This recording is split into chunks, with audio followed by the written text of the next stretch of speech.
Assalamualaikum warahmatullahi wabarakatuh. Sobat Jazirah, rahimakumullah. Bagaimana kabarnya? Semoga kalian semua senantiasa dalam lindungan Allah dan senantiasa diberikan rizki yang barokah. Amin ya rabbal alamin. Pada suatu hari yang cerah, Raja Harun al-Rasyid dan pengikutnya meninggalkan istana untuk berburu. Namun di tengah perjalanan, Abu Jahil menyusul dengan terengah-engah di atas kudanya. "Baginda, Baginda, hamba mau mengusulkan sesuatu," katanya setelah mendekat sang raja. "Apa usulmu itu, Abu Jahil?" tanya Baginda Raja keheranan. "Agar acara berburu ini menarik dan disaksikan banyak penduduk, bagaimana kalau kita sayembarakan saja?" ujar Abu Jahil dengan mimik serius. Baginda terdiam sejenak dan mengangguk-angguk. "Hamba ingin beradu ketangkasan dengan Abu Nawas. Bagaimana Baginda?" "Pemenangnya mendapat sepundi uang emas. Tapi kalau kalah, hukumannya mematikan kuda-kuda istana selama 1 bulan," tutur Abu Jahil meyakinkan sang raja. "Hei, hadiah saja yang kau pikirkan. Lantas bagaimana cara adu ketangkasan ini?" Setelah Baginda agak marah. Setelah memberitahu idenya, Baginda pun setuju. Maka dipanggillah Abu Nawas oleh salah satu punggawa. Abu Nawas pun menghadap. Dia diberi petunjuk panjang lebar oleh Baginda. Pada awalnya Abu Nawas menolak karena dia tahu semua ini akal bulus Abu Jahil yang ingin menyingkirkannya dari istana. Tapi Baginda memaksa dan Abu Nawas tak bisa mengelak. Abu Nawas pun berpikir sejenak. Dia tahu kalau Abu Jahil sekarang diangkat menjadi pejabat istana. Dia pasti mengerahkan semua anak buahnya untuk menyumbang seekor binatang buruannya di hutan nanti. Namun karena kecerdikannya, Abu Nawas malah tersenyum riang. Abu Jahil yang melihat perubahan raut muka Abu Nawas menjadi penasaran. Batinnya berkata, tak mungkin Abu Nawas mengalahkan dirinya kali ini. Akhirnya Baginda menggiring mereka ke tengah alun-alun istana. Raja dan segenap rakyat menunggu siapa yang bakal memenangkan lomba berburu ini. Terompet tanda mulai adu ketangkasan pun ditiup oleh Perdana Menteri. Abu Jahil segera memacu kudanya secepat kilat menuju hutan belantara di pinggir istana. Anehnya, Abu Nawas memacu kudanya sedang-sedang saja, sehingga diteriaki oleh para penonton. Menjelang sore, tampak kuda Abu Jahil memasuki pintu gerbang istana. Dia pun diteriaki para penonton dan mendapat tepuk tangan yang sangat meriah. Di sisi kiri kanan kudanya, tampak puluhan hewan yang mati terpanah. Tak hanya itu, kuda tambahan juga memanggul binatang buruan lainnya. Abu Jahil dengan senyum bangga memperlihatkan semua binatang buruannya di tengah lapangan. "Aku, Abu Jahil, berhak memenangkan lomba ini. Lihat, binatang buruanku banyak. Mana mungkin Abu Nawas mengalahkanku?" teriaknya dengan lantang. Penonton di sekitar arena semakin ramai bertepuk tangan. Tak berapa lama kemudian, terdengar suara kaki kuda milik Abu Nawas. Semua orang menertawakan dan kembali meneriakinya. Tapi Abu Nawas tak tampak gusar. Dia malah tersenyum dan melambaikan tangan. "Tenang, tenang rakyatku. Kita akan mengetahui apa yang akan dilakukan Abu Nawas. Dan kita juga akan tahu siapa pemenangnya kali ini," kata raja yang ikut gusar melihat pola Abu Nawas. Baginda menyuruh 2 orang penggawanya maju ke tengah lapangan dan menghitung binatang buruan Abu Jahil. 1, 2, 3, 4, 5, 20. 35 ekor kelinci, ditambah 5 ekor rusa, dan 2 babi hutan, teriak salah satu punggawa. "Kalau begitu, akulah pemenangnya, sebab Abu Nawas tak membawa seekor binatang pun," teriak Abu Jahil lantang. "Tenang, tenang. Aku membawa ribuan binatang.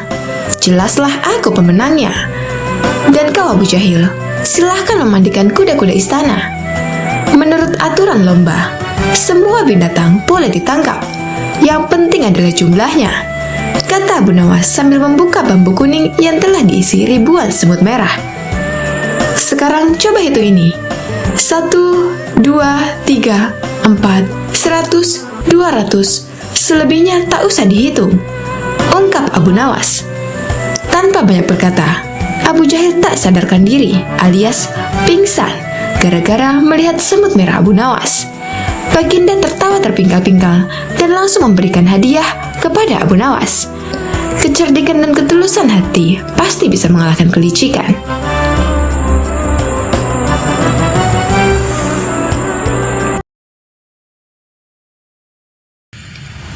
Assalamualaikum warahmatullahi wabarakatuh. Sobat Jazirah, rahimakumullah. Bagaimana kabarnya? Semoga kalian semua senantiasa dalam lindungan Allah dan senantiasa diberikan rizki yang barokah. Amin ya rabbal alamin. Saat itu, Abu Nawas baru saja pulang dari istana setelah dipanggil Baginda Raja. Ia tidak langsung pulang ke rumah, melainkan berjalan-jalan lebih dahulu ke perkampungan orang-orang Baduy. Ini memang sudah menjadi kebiasaan Abu Nawas yang suka mempelajari adat istiadat orang-orang Baduy. Pada suatu perkampungan, Abu Nawas sempat melihat sebuah rumah besar yang dari luar terdengar suara hingar-bingar seperti suara kerumunan puluhan orang. Abu Nawas tertarik untuk melihat untuk apa orang-orang Baduy berkumpul di sana. Ternyata di rumah besar itu adalah tempat orang Baduy menjual bubur.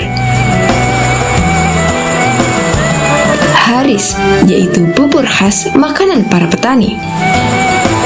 Tapi Abu Nawas tidak segera masuk ke rumah besar itu. Merasa lelah dan ingin beristirahat, maka ia terus berjalan ke arah pinggiran desa. Abu Nawas beristirahat di bawah sebatang pohon rindang. Ia merasa hawa di situ amat sejuk dan segar, sehingga tidak berapa lama kemudian ia mengantuk dan tertidur di bawah pohon itu. Abu Nawas tak tahu berapa lama ia tertidur. Tahu-tahu ia merasa dilempar ke atas lantai tanah. Ia pun tergagap bangun. Kurang ajar, siapa yang melemparku? Tanyanya heran sembari menengok kanan dan kiri. Ternyata ia berada di sebuah ruangan pengap berjeruji besi, seperti penjara. Hai, keluarkan aku! Kenapa aku dipenjara di sini? Teriak Abu Nawas. Tidak berapa lama kemudian, muncul seorang Baduy bertubuh besar. Abu Nawas memperhatikan dengan seksama. Ia ingat orang inilah yang menjual bubur Haris di rumah besar di tengah desa. Jangan teriak-teriak, cepat makan ini, kata orang itu sembari menyodorkan piring ke lubang ruangan. Abu Nawas tidak segera makan. Mengapa aku dipenjara? Tanya Abu Nawas. Kau akan kami sembelih dan akan kami jadikan campuran bubur Haris. Hah? Jadi yang kau jual di tengah desa itu bubur manusia? Tepat, itulah makanan favorit kesukaan kami. Kami? Jadi kalian sekampung suka makan daging manusia? Iya, termasuk dagingmu, sebab besok pagi kau akan kami sembelih. Sejak kapan kalian makan daging manusia? Tanya Abu Nawas makin keheranan. Oh, sejak lama. Setidaknya sebulan sekali kami makan daging manusia. Dari mana saja kalian dapatkan daging manusia? Kami tidak mencari kemana-mana.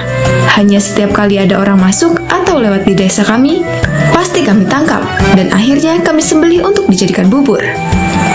Abu Nawas diam sejenak. Ia berpikir keras, bagaimana caranya bisa meloloskan diri dari bahaya maut ini. Ia merasa heran kenapa Baginda tidak mengetahui bahwa di wilayah kekuasaannya ada kanibalisme. Ada manusia makan manusia. Barangkali para menteri hanya melaporkan hal yang baik-baik saja. Mereka tidak mau bekerja keras untuk memeriksa keadaan penduduk, pikir Abu Nawas. Baginda harus mengetahui hal seperti ini secara langsung. Kalau perlu, setelah memberi makan berupa bubur, Baduy itu meninggal meninggalkan Abu Nawas.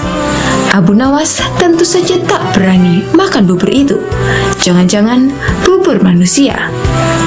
Ia menahan lapar semalaman tak tidur. Tubuhnya yang kurus makin nampak kurus. Esok harinya, badai itu datang lagi. "Bersiaplah, sebentar lagi kau akan mati." Abu Nawas berkata, "Tubuhku ini kurus. Kalaupun kau sembelih aku, kau tidak akan memperoleh daging yang banyak. Kalau kau setuju, nanti sore akan kubawakan temanku yang bertubuh gemuk. Dagingnya bisa kalian makan selama 5 hari. Benarkah?" tanya badui itu. "Aku tidak pernah bohong," kata Abu Nawas meyakinkannya. Orang badui itu diam sejenak. Ia menatap tajam ke arah Abu Nawas. Entah kenapa akhirnya orang badui itu mempercayai dan melepaskan Abu Nawas. Abu Nawas langsung pergi ke istana menghadap Baginda Raja. Setelah berbasa-basi, maka Baginda bertanya kepada Abu Nawas, "Ada apa, Abu Nawas? Kau datang tanpa kupanggil?" "Ampun tuanku, hamba baru saja pulang dari suatu desa yang aneh." "Desa aneh? Apa keanehannya?" tanya Baginda ingin tahu. Di desa tersebut, ada orang menjual bubur haris yang khas dan sangat lezat. Di samping itu, hawa di desa itu benar-benar sejuk dan segar, Baginda, kata Abu Nawas. "Aku ingin berkunjung ke desa itu. Pengawal, siapkan pasukan," kata Baginda. "Ampun tuanku, jangan membawa pengawal. Tuanku harus menyamar jadi orang biasa," pujuk Abu Nawas. "Tapi ini demi keselamatanku sebagai seorang raja." "Ampun tuanku, jika bawa-bawa tentara, maka orang desa akan ketakutan, dan tuanku tak akan dapat melihat orang menjual bubur khas itu." "Baiklah, kapan kita berangkat?" "Sekarang juga tuanku, supaya nanti sore kita sudah datang di perkampungan itu."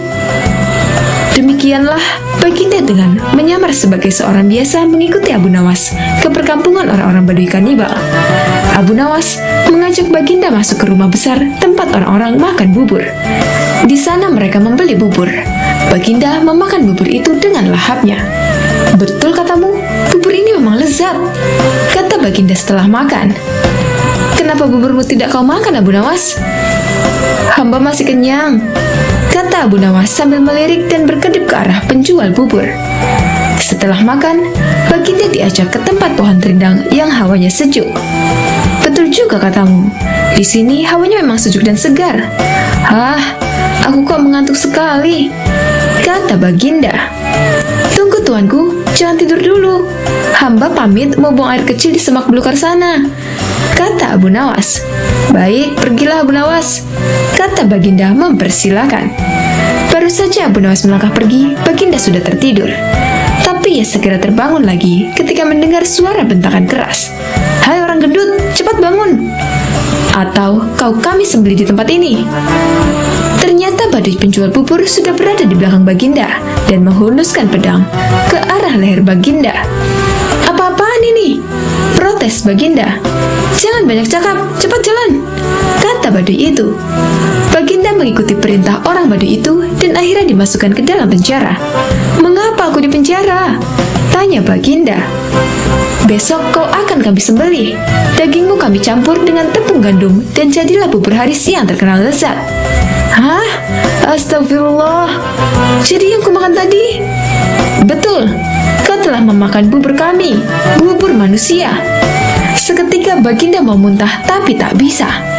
"Sekarang tidurlah, berdoalah sebab besok kau akan mati." "Tunggu," kata Baginda. "Mau apa lagi?" kata si Badui. "Berapa penghasilanmu sehari dari menjual bubur itu?" 50 dirham. "Cuma segitu?" "Ya, aku bisa memberimu 500 dirham hanya dengan menjual topi," kata Baginda. "Ah, masa? Sekarang berikan aku bahan kain untuk membuat topi. Besok pagi, boleh kalian coba menjual topi buatanku itu ke pasar.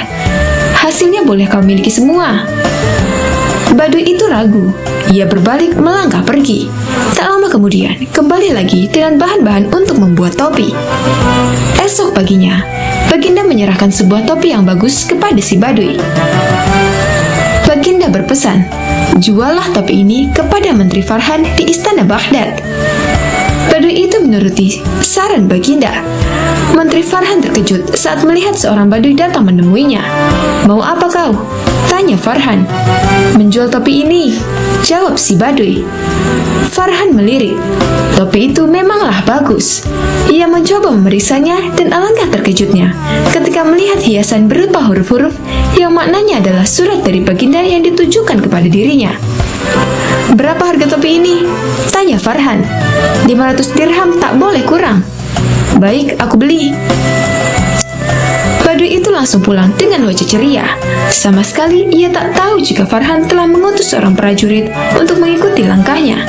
Siangnya, prajurit itu datang lagi ke istana dengan melaporkan lokasi perkampungan si penjual bubur. Farhan cepat bertindak sesuai pesan di surat Baginda. 1.000 orang tentara bersenjata lengkap dibawa ke perkampungan. Semua orang badui di kampung itu ditangkap, sementara Baginda berhasil diselamatkan. "Untung kau bertindak cepat, terlambat sedikit saja, aku sudah jadi bubur," kata Baginda kepada Farhan. "Semua ini gara-gara Abu Nawas," kata Farhan. "Benar, tapi juga salahmu. Kau tak pernah memeriksa perkampungan ini bahwa penghuninya adalah orang-orang kanibal," kata Baginda. "Bagaimanapun, Abu Nawas harus dihukum." "Ya, itu pasti."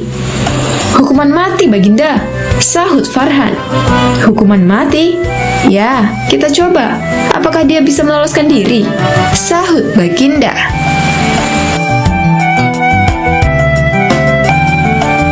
Memang semua sudah tahu dan kagum akan kecerdasan Abu Nawas. Tak ada yang meragukannya sama sekali. Pada suatu hari, Raja Harun al-Rashid telah mempermalukan Abu Nawas dengan menyiram air kencing di depan para tamu undangan. Abu Nawas hanya bisa terdiam, namun dalam hati dia merencanakan sesuatu di lain hari. Kisahnya, figur Abu Nawas ini memang sangat lihai dalam menyelesaikan masalah. Tidak hanya lucu saja, akan tetapi juga bijaksana sehingga Abu Nawas tidak dapat dianggap enteng. Raja sangat bangga memiliki warga seperti Abu Nawas ini. Namun, pada pihak lain, dari diri Abu Nawas juga sangat menjengkelkan raja karena ulahnya yang selalu tidak tahu diri. Oleh karena itulah, Baginda Raja tak pernah berhenti memeras otaknya untuk membalas Abu Nawas. Seperti pada tahun-tahun sebelumnya, setiap bulan Rabiul Awal diadakan acara Maulid Nabi. Sambil tersenyum, Baginda Raja bergumam dalam hati, "Awas ya kamu Abu Nawas, kali ini kamu pasti kena." Acara Maulid Nabi pun tibalah waktunya dan diselenggarakan di istana. Pada saat itu semua pembesar negeri hadir termasuk putra-putra mahkota dari kerajaan sebelah. Termasuk pula Abu Nawas ikutan diundang. Dengan perintah raja, semua yang hadir di acara Maulid Nabi tersebut dipersilahkan untuk berdiri dan kemudian disirami dengan air mawar yang menebarkan bau harum. Kecuali Abu Nawas, dia disiram dengan air kencing. Setelah disiram dengan air kencing tersebut, jadi sadarlah Abu Nawas kalau dirinya telah dipermalukan di depan para pembesar negeri. Dia bungkam 1000 bahasa dan hanya bisa bergumam dalam hati, "Baiklah, hari ini Paduka telah memberiku kuah tak sedap. Esok hari, aku akan membalasnya dengan isinya." Sejak saat itu, Abu Nawas tidak pernah menjejakkan kakinya di istana. Raja pun menjadi kangen karena kelucuannya saat bercerita. Ketika Raja memanggilnya ke istana, rupanya Abu Nawas tidak bersedia dengan alasan sakit yang membuat tubuhnya lemah lunglai. Karena khawatir telah terjadi sesuatu dengan diri Abu Nawas, Raja pun ingin menengoknya diiringi dengan beberapa petinggi kerajaan. Pucuk dicinta ulang pun tiba. Begitu mendengar Raja menuju ke rumahnya, Abu Nawas yang sedang dalam keadaan segar bugar itu pun langsung memasang aksi. Matanya terpejam, badan tergeletak lemah lunglai. Namun sebelum dia beraksi demikian, dia telah terlebih dahulu menyuruh istrinya menyiapkan obat ajaib yang berbentuk bulatan kecil. Dan di antara bulatan obat ajaib itu terdapat 2 butir yang dibubuhi tinja di dalamnya. Tak berapa lama kemudian, Raja sudah ada di depan pintu rumah Abu Nawas. "Wahai Abu Nawas, apa yang kamu telan itu?" tanya Raja. "Inilah yang disebut obat ajaib. Resepnya hamba peroleh lewat mimpi tadi malam." jika hamba menelan 2 butir, niscaya akan sembuh. Jawab Abu Nawas yang terlentang dan segera bangun setelah menelan pil yang kedua. Kalau begitu, aku juga mau minum obat ajaib itu, kata raja. Baiklah tuanku, Paduka berbalinglah dan pejamkan mata seperti hamba sekarang ini. Tidak boleh duduk, apalagi berdiri, kata Abu Nawas. Maka raja pun menuruti perintah Abu Nawas. Begitu mata raja terpejam, Abu Nawas cepat-cepat memasukkan butiran obat ajaib yang telah dibubuhi tinja itu ke mulut raja. Tiba-tiba saja baginda raja bangkit sambil membelalakkan matanya. "Hai Abu Nawas, engkau memberiku makan tinja ya?" kata raja. Maka Abu Nawas pun segera bersimpuh sambil memberi hormat kepada rajanya. "Wahai khalifah, dulu baginda memberi hamba kuahnya. Sekarang hamba berikan isinya. Jikalau baginda tidak memberi hamba uang 100 dinar, kejadian itu akan hamba ceritakan kepada khalayak ramai," kata Abu Nawas. "Diamlah ya Abu Nawas, jangan ngomong kepada siapa-siapa. Nanti aku akan memberimu uang 100 dinar, kata raja. Setelah itu, raja dan semua pengikutnya kembali ke istana. Mereka menyiapkan pundi-pundi yang berisi uang 100 dinar. Nah, untuk kesekian kalinya, Abu Nawas berhasil memperdayai rajanya, berhasil mengalahkan rajanya. Abu Nawas adalah seorang penyair Arab klasik dan terkenal. Meski populer dan kerap disapa dengan Abu Nawas, sebetulnya panggilan tersebut bukanlah nama aslinya.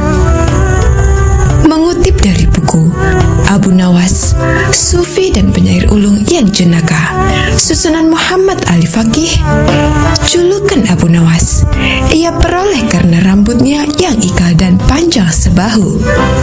Nama lengkapnya ialah Abu Ali Al-Hasan bin Hani Al-Hakami. Abu Nawas lahir di Provinsi Ahwaz sekitar Khuzestan, barat daya Persia tahun 757 Masehi. Walau begitu, banyak perbedaan pendapat terkait tahun lahir Abu Nawas. Ketika beranjak dewasa, Abu Nawas membantu sang paman bekerja sebagai pembuat minyak wangi. Seusai bekerja, ia sering pergi ke masjid untuk belajar berbagai ilmu agama dan pengetahuan lainnya, seperti syair, fikih, dan ilmu hadis. Abu Nawas terkenal sebagai murid yang cerdik dan antusias dalam mempelajari berbagai ilmu pengetahuan. Suatu hari, Abu Nawas bertemu dengan Abu Usamah yang merupakan ahli sastra sekaligus pujangga terkenal. Ia sangat terkesima dengan kemampuan Abu Nawas membuat syair, hingga diajarkan berbagai ilmu mengenai syair. Dikenal sebagai sosok yang jenaka dan cerdas, banyak kisah menarik mengenai Abu Nawas. Salah satunya ketika ia bersikeras mencari neraka. Hari masih terlalu pagi, bahkan azan subuh pun belum berkumandang. Tetapi Abu Nawas sudah terlihat sibuk mencari sesuatu di halaman rumahnya.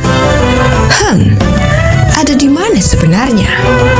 Gumam Abu Nawas sambil membawa lampu dan menggoyang-goyangkannya. Jika di sekitar rumah tidak ada, aku harus mencarinya kemana lagi? Lanjut Abu Nawas. Tak lama kemudian, terdengar azan subuh. Abu Nawas pun segera bergegas pergi ke masjid. Di sepanjang jalan, ia pun masih sempat memeriksa tempat-tempat yang tertutup. "Hai Abu Nawas, kau sedang apa? Apakah kau kehilangan sesuatu?" tanya seseorang yang melihat gerak-gerik Abu Nawas yang sedang mencari-cari sesuatu. Namun, Abu Nawas tidak menjawab pertanyaan itu.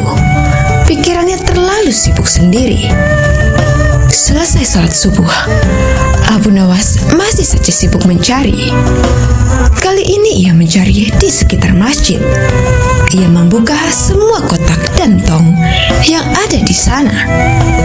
Penyair jenaka itu juga mencari di bawah jembatan, di balik balik semak hingga di atas atap. Orang-orang merasa heran sekali dengan tingkah laku Abu Nawas. Sebenarnya, benda apa yang hilang sehingga ia bertingkah seperti itu? Bisik seseorang kepada yang lain. Siang harinya, Abu Nawas masih terlihat sibuk mencari kesana kemari. Meskipun matahari bersinar terik, Abu Nawas masih tetap membawa lampu minyak miliknya. Kali ini ia mencari ke sekitar rumah-rumah warga. Lagi-lagi, aksinya ini membuat para tetangganya merasa keheranan. "Hai Abu Nawas, apakah kau butuh bantuan?" tanya salah satu tetangga yang memperhatikan Abu Nawas sedari tadi. Namun Abu Nawas menolak tawaran tersebut. 2 hari berikutnya, Abu Nawas masih saja sibuk mencari sesuatu itu kemana-mana sambil membawa lampu minyak miliknya, baik malam ataupun siang hari. Hingga hari keempat, orang-orang sudah tidak sabar lagi dan sangat penasaran dengan apa yang sebenarnya dicari oleh Abu Nawas. Sehingga di antara mereka ada yang mendesak Abu Nawas sambil bertanya, "Hei, siang hari begini, buat apa membawa lampu minyak? Jadi sebenarnya apa yang kau cari?" "Aku sudah mencari neraka," jawab Abu Nawas. Sontak semua orang yang ada sekitar Abu Nawas dan mendengar jawabannya tertawa terbahak-bahak. "Dasar orang gila, ternyata Abu Nawas sudah gila," kata mereka. Setelah itu, mereka mulai bubar karena tidak mau berurusan dengan orang gila. Sesuai hukum yang ada di kota Baghdad, orang gila dilarang untuk berkeliaran. Mereka harus ditangkap dan dikurung. Beberapa warga Baghdad akhirnya melaporkan kelakuan Abu Nawas kepada prajurit kerajaan agar segera menangkap Abu Nawas.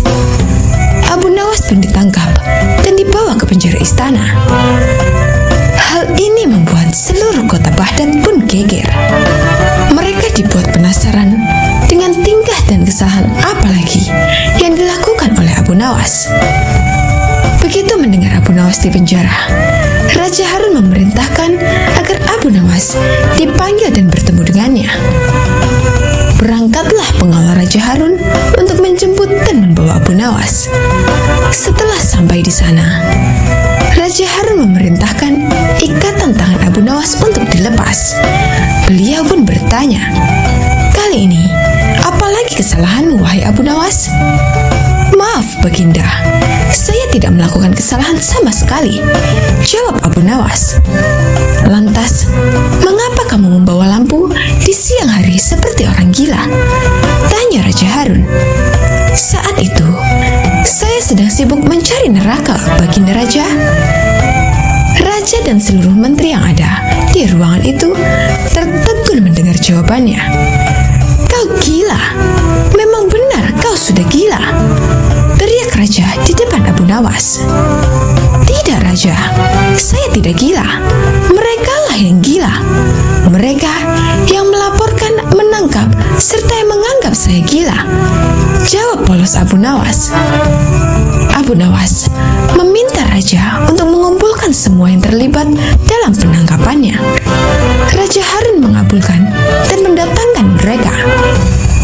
Setelah semua sudah berkumpul dengan jumlah yang cukup banyak, Abu Nawas bertanya dengan lantang, "Wahai kalian yang mengaku waras, apakah menurut kalian orang yang berbeda pandangan adalah orang yang berdosa dan sesat?" "Benar," jawab orang-orang. "Apa hukumnya bagi orang yang berdosa dan sesat?" "Kamu memang gila. Tentu saja hukumannya adalah neraka. Dan kamu adalah contoh orang yang sesat. Kamu pasti akan masuk neraka," jawab orang-orang itu.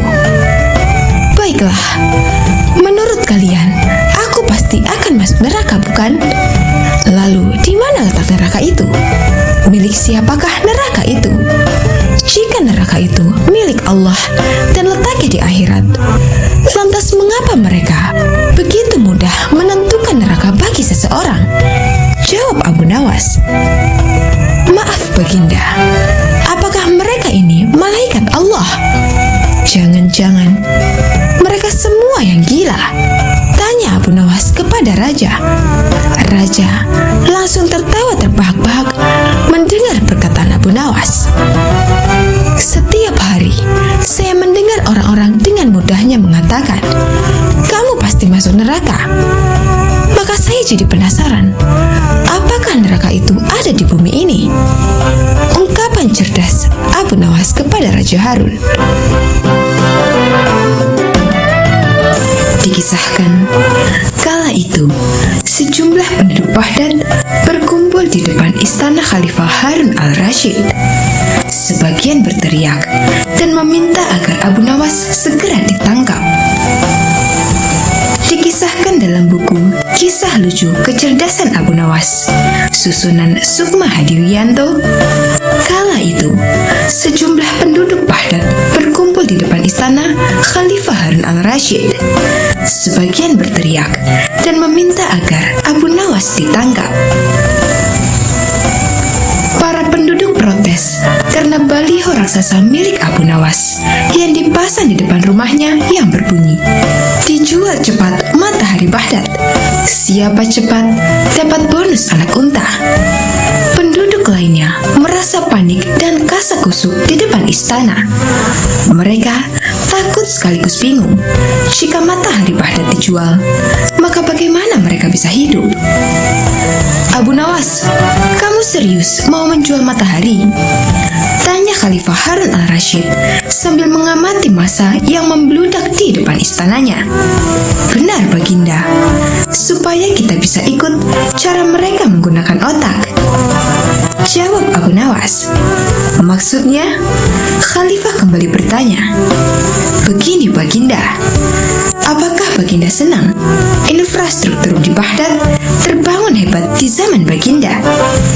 Baginda bangga bisa menjadi teladan untuk rakyat bahwa selama menjabat jadi khalifah, Baginda tidak korupsi. Baginda senang tidak mempertontonkan keserakahan dengan menguasai ratusan ribu hektar padang pasir, padahal Baginda bisa melakukannya dengan kekuasaan yang sekarang Baginda genggam," beber Abu Nawas. Khalifah Harun al-Rashid yang bingung lantas meminta Abu Nawas untuk menjelaskan maksud dari ucapannya. "Abu Nawas, coba ke inti masalah. Jika Baginda turun dan tanya massa yang sekarang berdemonstrasi itu, ketahuilah bahwa mereka akan menjawab, 'Buat apa bangun infrastruktur? Infrastruktur tidak bisa dimakan.' Jadi, jalan-jalan mulus yang Baginda bangun selama ini, puluhan bendungan yang Baginda banggakan, lapangan terbang, rel kereta api di Koramabad, pasar-pasar di Kirkuk, itu semua percuma, tidak bisa dimakan," kata Abu Nawas menjelaskan. Khalifah Harun al-Rashid pun terdiam. Baginda bangga tidak korupsi. Anak Baginda jual pisang goreng. Itu malah membuat mereka marah dan cemburu. Buat mereka, Baginda mestinya korupsi agar mereka tak repot-repot lagi bikin isu tak masuk akal. Misalnya, Baginda keturunan Mongolia. Baginda memusuhi ulama. Baginda membiarkan partai Bands yang sudah dilarang tumbuh lagi. Wah, pokoknya banyak Baginda. Lalu, apa hubungannya dengan menjual matahari? Tanya Khalifah Harun al-Rashid. Abu Nawas kemudian menjelaskan apa yang dianggap Khalifah Harun sebagai prestasi nasional justru dianggap pemborosan dan membebani negara karena mereka terbiasa melihat prestasi yang ada di ruang gelap. Di ruang gelap, gadis cantik tak terlihat. Sebatang emas bisa dianggap besi. Tapi, kalaupun mata mereka tak melihat di ruang gelap, bukankah telinga mereka dapat mendengar? Hati mereka terbuka. Bagaimana mungkin mereka menuduhku memusuhi ulama, padahal wakilku sekarang adalah ulama besar? Jikapun mereka tak suka aku, bukankah kepada mereka sekarang aku sodorkan ulama yang dulu mereka klaim mereka bela? Mengapa sekarang mereka tinggalkan? Abu Nawas kemudian berkata, "Baginda, itulah enaknya melihat dunia di ruang gelap sambil terbalik. Kita bisa menikmati apa yang mereka nikmati selama ini. Baginda tidak capek berpikir rasional." Khalifah Harun al-Rashid kembali terdiam. Abu Nawas lanjut menjelaskan, "Percayalah Baginda, hanya dengan melihat segala sesuatu di kegelapan, Baginda akan paham mengapa selama ini mereka melihat infrastruktur megah, pemerataan pembangunan di daerah tertinggal, semuanya sama sekali tidak berguna karena tak bisa dimakan. Mohon jangan katakan, infrastruktur memang tak bisa dimakan. Tapi dengan infrastruktur, kita semakin mudah mencari makan. Itu cara berpikir rasional dan normal, Paduka." Masa di depan istana semakin membludak. Khalifah Harun al-Rashid masih terdiam. Ia lantas memberi isyarat membenarkan ucapan Abu Nawas. "Jadi, boleh saya menjual matahari?" Kisah ini menunjukkan bahwa Abu Nawas sebagai pribadi yang cerdas dan peduli. Mimpi tak akan nyata karena keajaiban. Butuh keringat, kebulatan tekad, dan kerja keras untuk mewujudkannya. Abu Nawas mendengar Baginda Raja yang memiliki seorang menteri kepercayaan dan senantiasa mendampinginya. Menteri itu bernama Abu Jahal. Namun kepercayaan yang diberikan Baginda Raja sering dimanfaatkan oleh Abu Jahal untuk memperkaya dirinya. Terkadang dia meminta upeti kepada rakyat dengan mengatasnamakan Baginda Raja. Hal ini tentu saja membuat Abu Nawas sangat geram, tetapi tidak berani mengadukannya kepada Baginda Raja. Sebab dengan kedudukan yang dimiliki, Abu Jahal bisa saja memutarbalikkan fakta dan menuduh Abu Nawaslah pelakunya. Seiring berjalannya waktu, penasihat istana meninggal dunia. Baginda Raja sangat kehilangan dan belum bisa menemukan penggantinya. Jadi untuk sementara waktu, jabatan penasihat istana masih kosong. Belum ada yang mendudukinya. Kesempatan ini segera dimanfaatkan Abu Jahal. Ia ingin sekali menduduki jabatan tersebut. Dengan begitu, ia bisa lebih leluasa memengaruhi Baginda Raja. Segala cara Abu Jahal lakukan. Di depan Baginda Raja, Abu Jahal terus mencari muka agar terpilih menjadi penasihat istana. Tapi sayangnya, ambisi Abu Jahal ini harus kandas di tengah jalan, karena tidak berapa lama, Baginda Raja justru memilih Abu Nawas untuk jadi penasihat istana. Keputusan Baginda Raja ini tentu saja membuat Abu Jahal kecewa, sehingga ia menaruh dendam kepada Abu Nawas.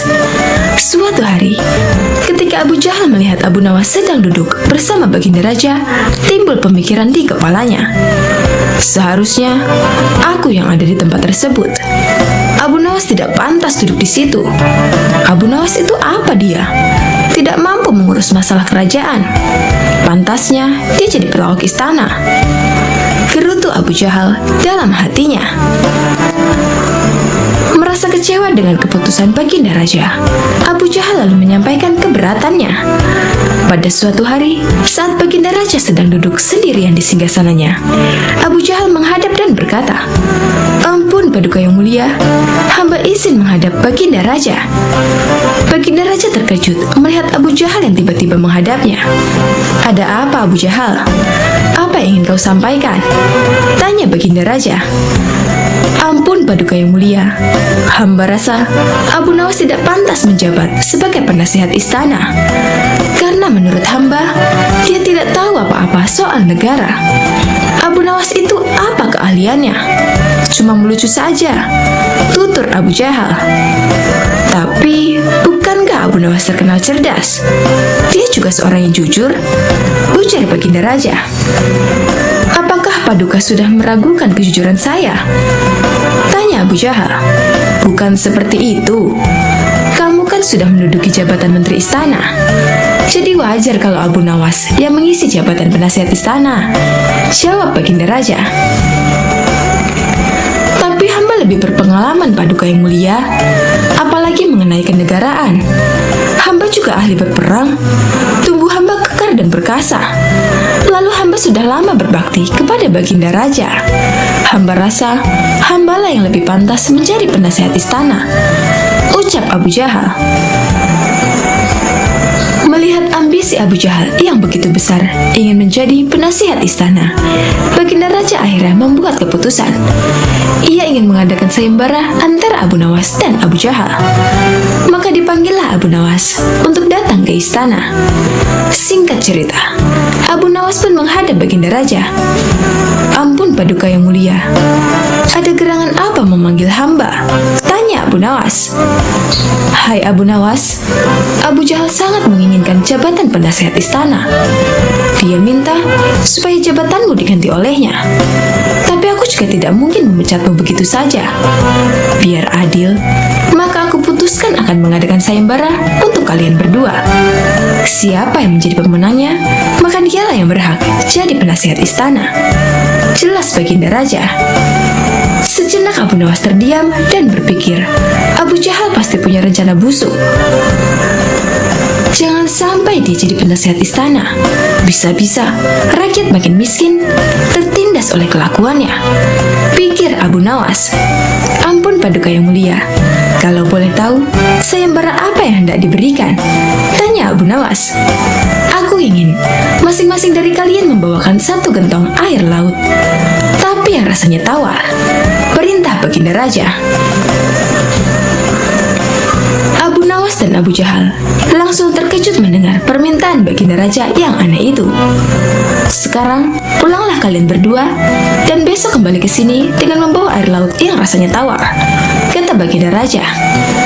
Sesampainya di rumah, Abu Nawas terus memikirkan dan mencari tahu keberadaan laut yang airnya tawar. Mana ada air laut yang rasanya tawar? Orang secerdik apapun tidak akan bisa melakukannya, pikir Abu Nawas. Sementara itu Abu Jahal mulai berbuat curang. Ia memasukkan air sumur ke gentong untuk dibawanya ke istana. Baginda Raja pasti percaya, meskipun aku berkata bohong, karena aku tahu aku adalah menterinya yang paling dipercaya, kata Abu Jahal dalam hatinya. Keesokan harinya, Abu Nawas dan Abu Jahal datang ke istana dengan membawa gentong masing-masing. Bagaimana? Apa kalian sudah mendapatkan airnya? Tanya Baginda Raja. Sudah Paduka yang mulia, jawab Abu Jahal dan Abu Nawas serempak. Kemudian Abu Jahal maju lebih dulu menyerahkan gentongnya. Ini Paduka, air laut permintaan Paduka, ucap Abu Jahal. Baginda Raja lalu mencicipi air yang dibawa Abu Jahal. Bagus Abu Jahal, air ini rasanya tawar. Tapi benarkah ini berasal dari laut? Tanya Baginda Raja. Benar sekali Paduka, hamba sengaja mengambilnya dari laut yang tidak diketahui oleh banyak orang, jawab Abu Jahal penuh percaya diri. Sekarang tibalah giliran Abu Nawas menyerahkan gentong miliknya. Ketika Baginda Raja mencicipi air yang ada di gentong Abu Nawas, ia pun langsung berkata, Hei Abu Nawas, kenapa rasanya masih asin dan getir? Yang aku minta, air laut yang rasanya tawar, ucap Baginda Raja. Ampun Paduka yang mulia, tapi memang begitulah rasa air laut, balas Abu Nawas. Baiklah, karena lomba ini dimenangkan Abu Jahal, tentu dia yang akan menjadi penasihat istana, tutur Baginda Raja. Mendengar itu, Abu Jahal sangat kegirangan, sudah tidak sabar ingin menduduki jabatan tersebut. Ternyata sangat mudah mengelabui Baginda Raja, pikir Abu Jahal. Tapi tiba-tiba Baginda Raja kembali berkata, Hai Abu Jahal, di mana kamu menemukan laut yang airnya tawar? Antarkan aku ke sana sekarang. Aku ingin mandi di sana, titah Baginda Raja. Seketika wajah Abu Jahal menjadi pucat, tubuhnya lemas dan gemetaran. Anu Paduka yang mulia, hamba kenapa? Kalau kamu tidak bisa membuktikannya, berarti kamu telah membohongiku, ucap Baginda Raja. Ampun Paduka yang mulia, air yang hamba bawa memang bukan air laut, tapi air dari sumur, kata Abu Abu Jahal ketakutan. "Kamu lancang, Abu Jahal. Kamu kira aku anak kecil yang mudah dikelabui? Karena kamu telah berani berbohong, maka sebagai hukumannya, kamu bukan hanya gagal jadi penasihat istana, tapi juga akan dipecat dari menteri. Kamu juga harus menjalani hukuman penjara," bentak Baginda Raja. Kemudian Baginda Raja memerintahkan beberapa pengawal untuk menangkap Abu Jahal dan memasukkannya ke penjara. Kini tinggallah Abu Nawas di hadapan Baginda Raja. "Hai Abu Nawas, bukankah kamu terkenal cerdik? Bisa saja kamu membohongiku, dan dengan kecerdikanmu itu, kamu tentu bisa menutupi kebohonganmu. Tapi kenapa kau tidak lakukan?" tanya Baginda Raja. "Ampun Paduka yang mulia, hamba memang cerdik, tapi hamba bukan pembohong. Secerdik apapun manusia, tidak akan ada yang bisa mengubah rasa air laut menjadi tawar," terang Abu Nawas. "Kamu benar Abu Nawas, itulah orang yang saya cari untuk menduduki jabatan sebagai penasihat istana. Cerdik dan juga jujur," kata Baginda Raja tersenyum puas. Baginda Raja Harun al-Rasyid mempunyai 2 orang putra dari permaisurinya. Putra pertama bernama Al-Amin, dan putra kedua bernama Al-Makmun. Al-Amin ternyata sangat bodoh dan pemalas, sedangkan Al-Makmun terkenal rajin dan pintar dalam ilmu dan sastra. Raja sangat menyukai Al-Makmun karena kecerdasannya tersebut, dan tentu saja ini membuat sang permaisuri tidak suka lantaran sang raja dianggap pilih kasih. Padahal keduanya kan sama-sama putranya. "Suamiku, kenapa Anda tidak begitu menyayangi Al-Amin?" tanya permaisuri Zubaidah. "Karena ia tidak bisa membuat syair dan tidak kenal sastra," jawab Baginda Raja. "Suamiku, sebenarnya kalau mau, Al-Amin akan menguasai ilmu sastra daripada saudaranya. Sebenarnya ia lebih cerdas, ia hanya malas saja," kata permaisuri. "Kalau begitu biar besok aku panggil Abu Nawas untuk menguji syairnya," tambah permaisuri. Pagi buta Abu Nawas sudah muncul di istana, memenuhi panggilan sang permaisuri. "Abu Nawas, coba kamu dengarkan karya syair putraku ini," kata sang permaisuri dengan bangga. Al-Amin lalu membacakan beberapa bait syair sebagai berikut. "Kami adalah keturunan Bani Abbas. Kami duduk di atas kursi." Abu Nawas hampir tak kuat menahan tawanya mendengar syair tersebut. "Bagaimana?" tanya Al-Amin kepada Abu Nawas. "Syair macam apa itu?" jawab Abu Nawas. Al-Amin marah sekali mendengar cemooh Abu Nawas tersebut. Ia lalu menyuruh seorang pasukan istana untuk menangkap dan memasukkan Abu Nawas ke dalam penjara. Selama beberapa hari, Abu Nawas tidak pernah muncul di istana, sehingga Raja Harun al-Rasyid merasa rindu. Belakangan, Raja mendengar kabar bahwa Abu Nawas dimasukkan penjara oleh Al-Amin. Ia kemudian mengajak putranya itu ke penjara untuk menjenguk Abu Nawas. "Kenapa kamu memenjarakannya?" tanya Baginda kepada Al-Amin sambil menceritakan apa yang terjadi. "Yang sangat menyakitkan, ia telah berani mencemooh syair karyaku, Ayahanda," kata Al-Amin. "Tentu saja karena memang karya syairmu itu jelek. Dia itu kan memang seorang penyair hebat, jadi bisa menilai mana karya syair yang bagus dan yang tidak bagus," kata sang raja menasehati Al-Amin. "Baik, kalau begitu beri lagi aku kesempatan untuk memperbaiki karya syairku," kata Al-Amin sambil beranjak pergi. Untuk kedua kalinya, Al-Amin pergi untuk mengasah syairnya. Esoknya, pagi-pagi sekali, Baginda Raja Harun al-Rasyid, Abu Nawas, dan beberapa penyair sudah berada di istana. Rupanya, pertemuan itu sudah diatur oleh permaisuri Zubaidah. Ia ingin mereka mendengarkan karya syair putranya yang baru saja pulang mendalami ilmu sastra. Al-Amin pun mulai membacakan karya syairnya.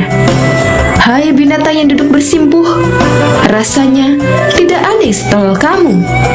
Kamu seperti hidangan yang diolesi minyak sapi kental, seperti warna seekor kuda belang." Begitu selesai mendengar syair tersebut, Abu Nawas langsung bangkit dan hendak berlalu dari tempatnya. "Kemana kamu Abu Nawas?" tanya Raja Raja Harun al-Rasyid. Aku lebih suka balik ke penjara saja daripada mendengar syair macam ini. Toh, sebentar lagi putramu ini pasti akan menyuruh polisi untuk membawaku ke sana, jawab Abu Nawas. Raja pun tertawa terpingkal-pingkal mendengar jawaban Abu Nawas itu. Sementara sang permaisuri Jubaidah hanya bisa duduk termenung. Pada suatu pagi, Abu Nawas muda sedang duduk-duduk santai di teras rumahnya. Beberapa saat kemudian, datanglah seorang komandan dengan beberapa prajuritnya. Sang komandan bertanya, "Wahai anak muda, di manakah aku bisa menemukan tempat untuk bersenang-senang di daerah sekitar sini?" "Kalau tidak salah di sebelah sana," jawab Abu Nawas. "Di manakah tempat itu?" tanya salah seorang prajurit dengan sifat yang tidak menghargai. "Pergilah ke arah sana, lurus tanpa belok-belok, maka kalian akan menjumpai tempat untuk bersenang-senang," jawab Abu Nawas. Rombongan tentara kerajaan itu akhirnya pergi menuju tempat yang sudah ditunjukkan oleh Abu Nawas. Setelah beberapa saat, kagetlah mereka semua karena tempat yang mereka cari tidak ditemukan, kecuali hanya sebuah komplek kuburan yang sangat luas. Dan tentu saja hal ini membuat para tentara berang karena merasa telah ditipu oleh pemuda tersebut. Mereka pun kembali lagi ke tempat Abu Nawas. "Wahai anak muda, keluarlah engkau. Kenapa engkau berani sekali membohongi kami?" tanya sang komandan yang tidak tahu kalau yang diajak bicara itu sebenarnya adalah Abu Nawas, si penasehat kerajaan. "Siapakah engkau ini? Berani sekali membohongi kami," tanya salah seorang prajurit. "Aku adalah Abdi," jawab Abu Nawas. Komandan dan para prajurit merasa geram dan marah. "Prajurit, tangkap dia!" seru komandan. "Engkau akan aku bawa ke panglima kami," kata komandan. Oh, rupanya Abu Nawas hendak dihadapkan ke panglima kerajaan mereka. "Wahai panglima, kami telah menangkap seorang pembohong yang berani membohongi pasukan kerajaan," kata komandan. "Alangkah lancangnya si pemuda ini karena sudah berani berbohong," lanjut komandan. Panglima bersikap biasa saja, malah dia bahkan memerintahkan kepada prajurit untuk melepaskan borgol yang ada di tangan Abu Nawas. Komandan dan para prajurit terkejut dan merasa heran. Ada apa gerangan ini? Setelah itu, Panglima pun mendekati Abu Nawas dan berkata, "Tuan Abu, maafkan perbuatan anak buahku di sini ya," kata Panglima itu dengan sangat sopan. Laki-laki gagah dan tampan itu memang sudah saling mengenal satu sama lain, karena mereka seringkali bertemu ketika sang khalifah mengundangnya ke istana. Betapa terkejutnya sang komandan dan para prajuritnya. Perasaan sombong dan congkak yang tadi menyelimuti mereka seakan berubah menjadi rasa takut. "Wahai Tuan Abu, sebenarnya kebohongan apa yang mereka sangkakan kepadamu?" tanya Panglima. "Wahai Panglima, mereka memintaku untuk menunjukkan tempat untuk bersenang-senang. Tentu saja, aku tunjukkan kuburan, karena kuburan adalah tempat yang lebih baik bagi orang-orang yang taat kepada Allah Subhanahu wa Ta'ala. Di sana pula, dia akan mendapatkan hidangan yang nikmat dari Allah Subhanahu wa Ta'ala, terbebas dari rasa fitnah dan kejahatan manusia dan makhluk lainnya," jawab Abu Nawas dengan tenangnya. Mendengar jawaban pemuda itu, segera saja komandan mendekati Abu Nawas dan berkata, "Maafkan hamba, Tuan Abu. Andai saja aku mengetahui bahwa Tuan adalah Tuan Abu, tentu kami tidak akan berani membawa Tuan ke hadapan Panglima," kata komandan lagi. "Wahai komandan, apakah aku telah membohongi kalian? Bukankah aku berkata benar? Aku adalah abdi, dan setiap orang adalah abdi Allah Subhanahu wa Ta'ala, termasuk kalian semua," kata Abu Nawas. "Anda benar, tuanku," jawab komandan. Komandan dan prajurit yang telah menangkap Abu Nawas merasa malu bukan kepalang. Abu Nawas mempunyai burung nuri yang sangat lucu. Baginda Raja Harun al-Rasyid pun ingin sekali memilikinya. "Kalau kau berniat menjualnya, jangan tawarkan kepada orang lain. Tawarkan saja kepadaku. Berapapun harganya, akan aku bayarkan," ujar Baginda kepada Abu Nawas. Abu Nawas tidak menjawab, dia hanya mengangguk. Tapi dalam hati dia berkata, mana mungkin aku menjual burung yang tidak berharga ini kepada Baginda.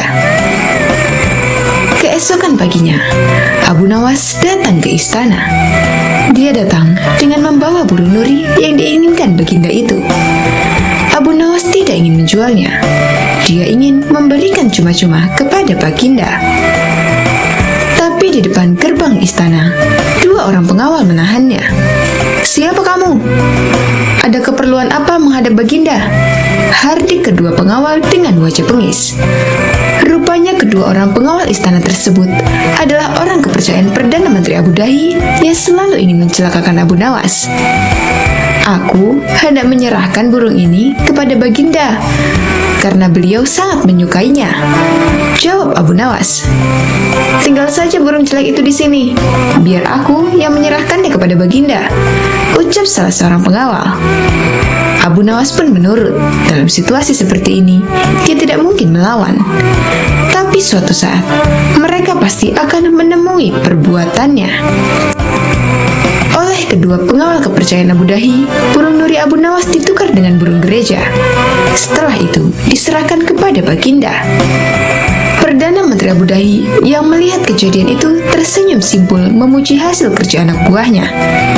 Berdebah, gigi Baginda gemertak menahan amarah. Dia merasa terhina oleh perbuatan Abu Nawas. Burung nuri yang diharapkannya, tapi burung gereja yang dikirimkan. Tanpa menunggu waktu lagi, saat itu juga Baginda mendatangi rumah Abu Nawas. "Abu Nawas, kalau kau keberatan menjual burung nuri itu kepadaku, aku tidak apa-apa. Tapi jangan kau kirimkan burung gereja ke istana. Itu suatu penghinaan buatku," kecam Baginda dengan mata memerah menahan amarah. "Begini Baginda," tutur Abu Nawas mencoba meredakan amarah Baginda. Istana Baginda telah kemasukan dua orang penyihir yang menjadi penjaga pintu gerbang istana. Kedua orang itu bisa menyihir seekor burung gereja. Dan hamba yakin, besok-besok kedua orang itu bisa menyihir burung beo menjadi burung nuri. Kalau tidak percaya, tunggulah besok di istana. Baginda akan menyaksikan sendiri betapa hebatnya sihir mereka. Sambil berkata begitu, Abu Nawas mengelus-ngelus seekor burung beo yang bertengger di depan jendela rumahnya. Burung beo itulah yang akan dibuat menjebak kedua pengawal bengis istana. Pagi-pagi sekali, Abu Nawas sudah tiba di istana. Dia membawa burung beo di tangannya. Di depan gerbang lagi-lagi, dia dicegat oleh pengawal. "Ada perlu apa lagi kau di sini?" Kedua pengawal kembali menghardik. "Sudah kubilang, kau tidak akan bisa bertemu Baginda." "Maaf, kemarin aku keliru. Aku sebenarnya hendak memberikan burung beo ini kepada Baginda, tapi aku keliru mengambilnya. Baginda pasti marah-marah mendapat kiriman burung nuri itu. Semua orang tahu, Baginda sangat benci burung nuri. Dia pernah tersesat di hutan gara-gara burung nuri keparat itu. Maafkan aku telah membuat Baginda marah," pujuk Abu Nawas seolah-olah cerita itu benar-benar terjadi. "Taruhlah saja di situ, biar aku nanti yang akan menyerahkan kepada Baginda," perintah pengawal istana. Terpengaruh pujukan Abu Nawas, kedua kaki tangan Abu Dahi itu pun menukar burung beo dengan nuri. Setelah itu, mereka menyerahkannya kepada Baginda. Keduanya bersukaria karena sebentar lagi Abu Nawas pasti akan mendapat hukuman yang setimpal dari Baginda. Menerima burung nuri itu dari kedua pengawal istana, Baginda terperangah kaget. Ternyata benar apa yang dikatakan Abu Nawas. Kedua pengawal ini bisa menyihir, alias menggelapkan barang yang bukan haknya. "Ini nurinya, mana beonya?" sindir Baginda yang langsung membuat wajah kedua pengawal itu pucat pasi. Belum sempat kedua pengawal itu menjawab, Baginda langsung menitahkan perintah yang tak disangka-sangka. "Karena hasil kerja yang sangat bagus, kalian berdua aku beri hadiah hukuman cambuk masing-masing 50 kali. Perdana Menteri Abu Dahi yang menyaksikan kejadian itu kini hanya bisa tertunduk lesu. Sultan Harun al-Rashid masyghul berat. Konon, penyebabnya sudah 7 bulan Abu Nawas tidak menghadap ke istana. Akibatnya, suasana Balairung jadi lengang sunyi senyap. Sejak dilarang datang ke istana, Abu Nawas memang benar-benar tidak pernah muncul di istana. Mungkin Abu Nawas marah kepadaku, pikir Sultan. Maka diutuslah seorang punggawa ke rumah Abu Nawas. Tolong sampaikan kepada Sultan, aku sakit hendak bersalin. Jawab Abu Nawas kepada punggawa yang datang ke rumah Abu Nawas, menyampaikan pesan Sultan. Aku sedang menunggu dukun beranak untuk mengeluarkan bayiku ini, kata Abu Nawas lagi sambil mengelus-ngelus perutnya yang buncit. Ajaib benar, kata Baginda dalam hati setelah mendengar laporan punggawa setianya. Baru hari ini aku mendengar kabar seorang lelaki bisa hamil dan sekarang hendak bersalin. Dulu mana ada lelaki melahirkan? Aneh. Maka timbul keinginan Sultan untuk menengok Abu Nawas. Maka berangkatlah dia diiringi sejumlah menteri dan para punggawa ke rumah Abu Nawas. Begitu melihat Sultan datang, Abu Nawas pun berlari-lari menyambut dan menyembah kakinya, seraya berkata, "Ya Tuanku Syah Alam, berkenan juga rupanya Tuanku datang ke rumah hamba yang hina ini." Sultan dipersilakan duduk di tempat yang paling terhormat, sementara Abu Nawas duduk bersila di bawahnya. "Ya Tuanku Syah Alam, apakah kehendak Duli Syah Alam datang ke rumah hamba ini? Rasanya bertahta selama bertahun-tahun, baru kali ini Tuanku datang ke rumah hamba," tanya Abu Nawas. "Aku kemari karena ingin tahu keadaanmu," jawab Sultan. "Engkau dikabarkan sakit hendak melahirkan dan sedang menunggu dukun beranak. Sejak zaman nenek moyangku hingga sekarang, aku belum pernah mendengar ada seorang lelaki mengandung dan melahirkan. Itu sebabnya aku datang kemari." Abu Nawas tidak menjawab, ia hanya tersenyum. "Coba jelaskan perkataanmu. Siapa lelaki yang hamil dan siapa dukun beranaknya?" tanya Sultan lagi. Maka dengan senang hati berceritalah Abu Nawas. Konon, ada seorang raja mengusir seorang pembesar istana.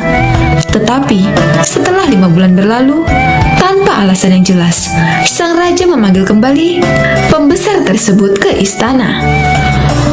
Ini ibarat hubungan laki-laki dan perempuan yang kemudian hamil tanpa menikah. Tentu saja, itu melanggar adat dan agama, menggegerkan seluruh negeri. Lagi pula, apabila seorang mengeluarkan titah, tidak boleh mencabut perintahnya lagi. Jika itu dilakukan, ibarat menjilat air ludah sendiri. Itulah tanda-tanda pengecut.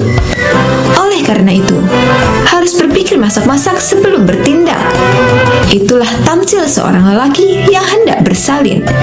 Adapun dukun beranak yang ditunggu adalah Baginda kemari, kata Abu Nawas. Dengan kedatangan Baginda kemari, berarti hamba sudah melahirkan. Yang dimaksud dengan bersalin adalah hilangnya rasa sakit atau takut hamba kepada Baginda.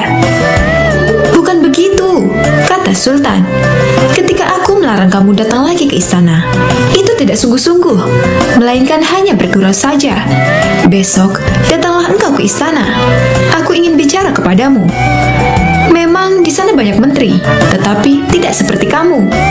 Lagi pula selama engkau tidak hadir di istana, selama itu pula hilanglah cahaya Balairungku. Segala titah Baginda, patik junjung tinggi tuanku, sembah Abu Nawas dengan ta'zim. Tetapi Sultan cuma menggeleng-geleng kepala, dan tidak berapa lama kemudian Sultan pun kembali ke istana dengan perasaan heran bercampur geli. Pada suatu waktu, Baginda Raja Harun al-Rashid sangat gundah hatinya. Seperti biasa, dirinya ingin sosok Abu Nawas hadir di istana untuk menghibur hati sang raja. Namun, setelah beberapa kali dipanggil, Abu Nawas belum juga menampakkan batang hidungnya. Setelah lama berpikir, akhirnya Baginda Raja menemukan cara agar Abu Nawas bisa hadir di istana kerajaan. Raja menyuruh 3 orang prajurit untuk pergi ke rumah Abu Nawas agar buang air besar di tempat tidurnya. Pengawal, pergilah ke rumah Abu Nawas dan beraklah di tempat tidurnya. Dan kalau kalian berhasil, maka masing-masing akan aku berikan uang 1000 dirham. Titah sang raja. Daulat Paduka, jawab ketiga pengawal itu secara bersamaan. Sementara itu, duduk di sebelahnya, ada Kipati yang mendengar obrolan rajanya dengan ketiga pengawal itu. Karena berhubung tugas yang diberikan kepada 3 anak buahnya yang agak aneh, Kipati memberanikan diri untuk bertanya kepada sang raja.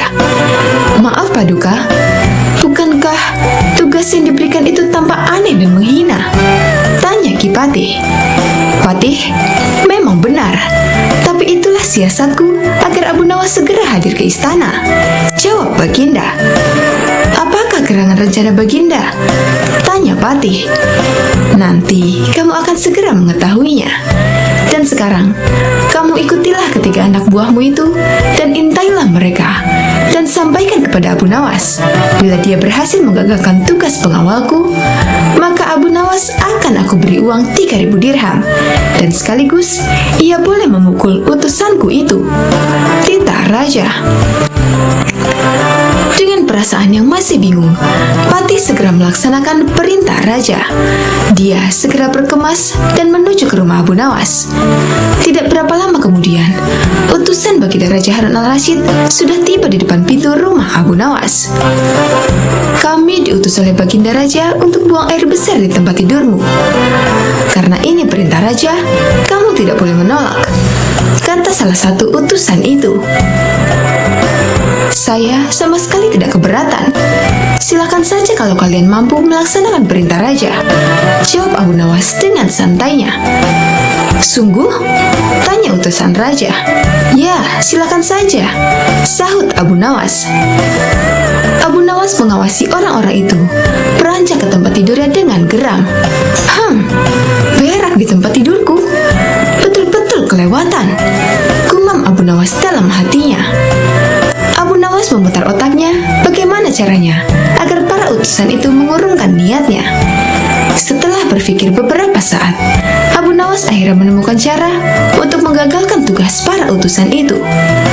Pada saat para utusan itu hendak bersiap-siap buang air besar, mendadak Abu Nawas berkata di balik jendela kamar, "Hai para utusan raja, ada yang lupa saya sampaikan kepada kalian," kata Abu Nawas. "Apa itu?" tanya salah satu utusan raja. "Saya ingatkan supaya kalian jangan melebihi perintah Baginda Raja. Jika kalian melanggar, saya akan pukul kalian dengan sebuah bentukan besar.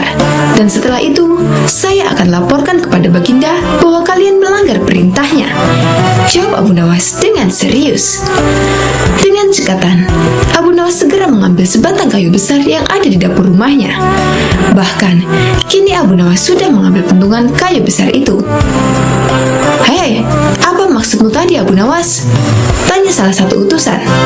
"Ingat, perintah raja hanya buang air besar saja dan tidak boleh lebih dari itu," jawab Abu Nawas. "Iya benar," jawab utusan itu. "Aku ulangi lagi, hanya buang air besar saja, tidak boleh lebih. Ingat, tidak boleh kencing, tidak boleh buka celana, tidak boleh cebok, hanya buang air besar saja," tegas Abu Nawas dengan seriusnya. "Mana mungkin? Itu tidak mungkin. Kami juga harus buka celana dan kencing," jawab salah satu utusan. "Aku akan pukul kalian sekeras-kerasnya jika kalian melanggar perintah raja," sahut Abu Nawas. Para utusan itu saling pandang kebingungan dengan ucapan Abu Nawas. Tiba-tiba, ada suara seseorang yang memanggil Abu Nawas. "Abu Nawas!" Karena ada suara yang sudah tak asing lagi didengar, Abu Nawas serta para utusan segera berkumpul untuk menemui asal suara itu. Oh, ternyata suara itu adalah suara Kipati Ja'far yang merupakan orang kepercayaan Baginda Raja Harun al-Rashid. "Aku sudah mendengar perdebatan kalian. Baginda Raja memang memerintahkan para utusan untuk berak di tempat tidurmu. Jika 3 orang ini sanggup, mereka masing-masing akan mendapatkan 1000 dirham. Jika mereka gagal, maka mereka boleh engkau pukul sesuka hatimu," kata Kipati Ja'far.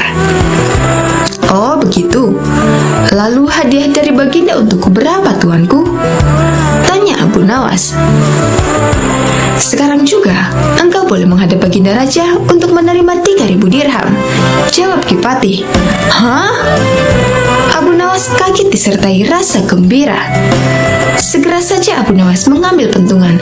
Lalu 3 orang utusan yang mau buang air besar tadi dipentungi pantatnya.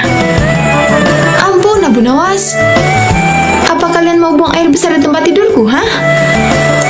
Kata Abu Nawas. Tidak, ampun. Teriak 3 orang utusan Baginda Raja Harun al-Rasyid. Ketiga utusan itu lari terpirit-pirit.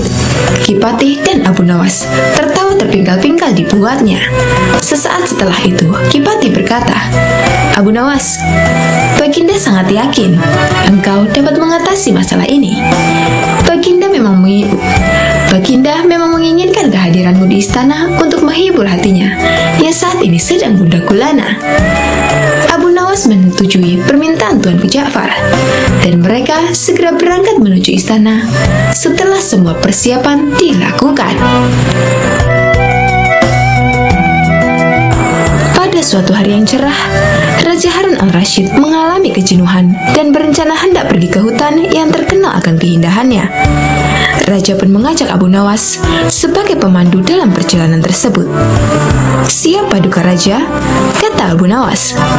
Rupanya Abu Nawas tidak keberatan dengan ajakan rajanya tersebut, dan berangkatlah mereka ke hutan dengan mengendarai keledai sambil bercengkrama di sepanjang perjalanan.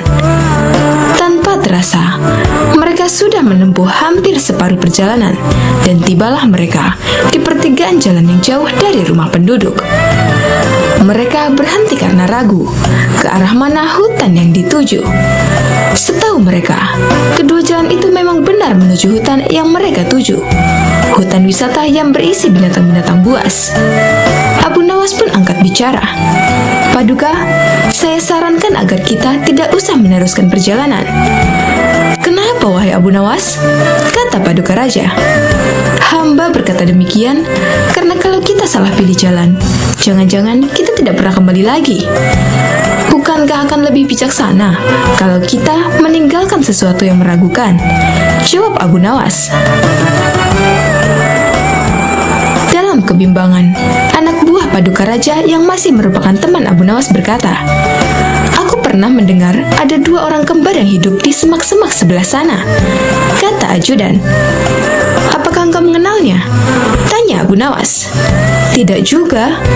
Mereka adalah si yang memiliki rupa sangat mirip.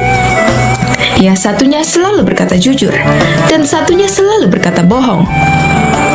Jawab ajudan. Baiklah, kita istirahat dulu. Nanti kita menuju ke rumah si kembar, kata Abu Nawas. Abu Nawas, Paduka Raja, dan prajuritnya kemudian beristirahat sejenak sambil makan. Seusai makan, mereka menuju ke rumah si kembar bersaudara itu.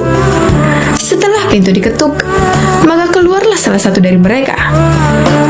Maaf, aku sangat sibuk hari ini. Engkau hanya boleh mengajukan 1 pertanyaan saja, tidak lebih, kata dia. Abu Nawas pun mendekati salah satu si kembar yang beda sifat itu, dan mulai menanyakan jalan yang menuju hutan yang indah dan berbisik. Dan salah satu si kembar itu pun menjawabnya dengan berbisik pula. Setelah itu Abu Nawas dan rombongan segera pamit untuk meneruskan perjalanan. Paduka Raja, hutan yang kita tuju jalan sebelah kanan, kata Abu Nawas. Bagaimana kau bisa tahu harus ambil jalan arah kanan? Sedangkan kita tidak tahu apakah orang yang kita tanya tadi orang yang selalu berkata benar atau berkata bohong, tanya Paduka Raja. Wahai Paduka, orang yang aku tanyai tadi menunjukkan jalan sebelah kiri, kata Abu Nawas. Paduka Raja masih juga belum mengerti dengan perkataan Abu Nawas. Apa maksudnya? Tanya Raja. Karena orang itu menunjukkan jalan sebelah kiri, jawab Abu Nawas. Coba jelaskan kepadaku, tanya Raja. Tadi aku bertanya ke orang itu, apakah yang akan dikatakan saudaramu bila aku bertanya jalan mana yang menuju hutan yang indah? Dan dia menjawab sebelah kiri. Dengan pertanyaan itu, siapapun yang aku tanya, entah si kembarnya selalu berbohong maupun si kembarnya selalu berkata jujur, pasti akan menjawab sebelah kiri. Jawabannya, yang pertama, bila yang ditanya tadi adalah orang yang selalu berkata benar, jalan sebelah kiri. Karena ia tahu saudara kembarnya akan mengatakan jalan sebelah kiri, sebab ia tahu saudara kembarnya selalu berkata bohong. Yang kedua, bila yang ditanya tadi orang yang berkata bohong, jalan sebelah kiri. Karena ia tahu bahwa saudara kembarnya akan mengatakan jalan sebelah kiri, sebab saudaranya selalu berkata benar. Akhirnya, rombongan raja itu memilih jalan yang ditunjuk Abu Nawas. Tak lama kemudian, masuklah mereka ke dalam hutan yang memiliki pemandangan yang indah. Raja pun menjadi senang dan memberikan sebuah hadiah kepada Abu Nawas. Tak selamanya Abu Nawas bersikap konyol. Kadang-kadang timbul kedalaman hatinya yang merupakan bukti kesufian dirinya. Bila sedang dalam kesempatan mengajar, ia akan memberikan jawaban-jawaban yang berbobot, sekalipun ia tetap menyampaikannya dengan ringan. Seorang murid Abu Nawas, ada yang sering mengajukan macam-macam pertanyaan. Tak jarang, ia juga mengomentari ucapan-ucapan Abu Nawas jika sedang memperbincangkan sesuatu. Ini terjadi saat Abu Nawas menerima 3 orang tamu yang mengajukan beberapa pertanyaan kepada Abu Nawas. Manakah yang lebih utama? Orang yang mengerjakan dosa-dosa besar atau orang yang mengerjakan dosa-dosa kecil? Ujar orang yang pertama, orang yang mengerjakan dosa kecil. Jawab Abu Nawas. Mengapa begitu? Kata orang pertama mengejar. Sebab dosa kecil lebih mudah diampuni oleh Allah. Ujar Abu Nawas. Orang pertama itu pun mengangguk-angguk, sangat puas dengan jawaban Abu Nawas. Giliran orang kedua maju. Ia ternyata mengajukan pertanyaan yang sama. Manakah yang lebih utama? Orang yang mengerjakan dosa-dosa besar atau orang yang mengerjakan dosa-dosa kecil? Yang utama adalah orang yang tidak mengerjakan keduanya. Ujar Abu Nawas. Mengapa demikian? Tanya orang kedua lagi. Dengan tidak mengerjakan keduanya, tentu pengampunan Allah sudah tidak diperlukan lagi. Ujar Abu Nawas santai. Orang kedua itu pun manggut-manggut menerima jawaban Abu Nawas dalam hatinya. Orang ketiga pun maju, pertanyaannya pun juga 100% sama. Manakah yang lebih utama? Orang yang mengerjakan dosa-dosa besar atau orang yang mengerjakan dosa-dosa kecil? Orang yang mengerjakan dosa besar lebih utama. Ujar Abu Nawas.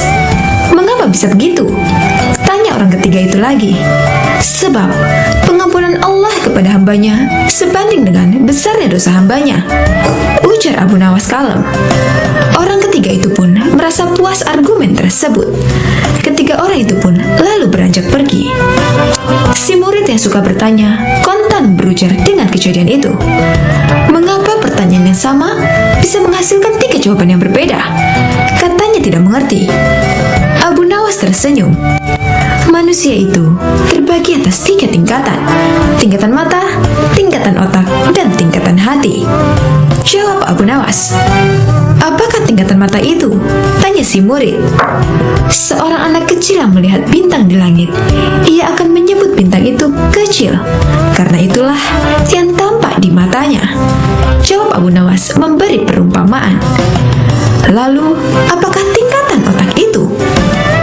Tanya si murid lagi.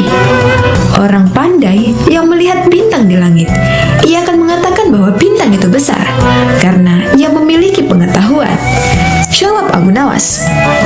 Dan apakah tingkatan hati itu? Tanya si murid lagi.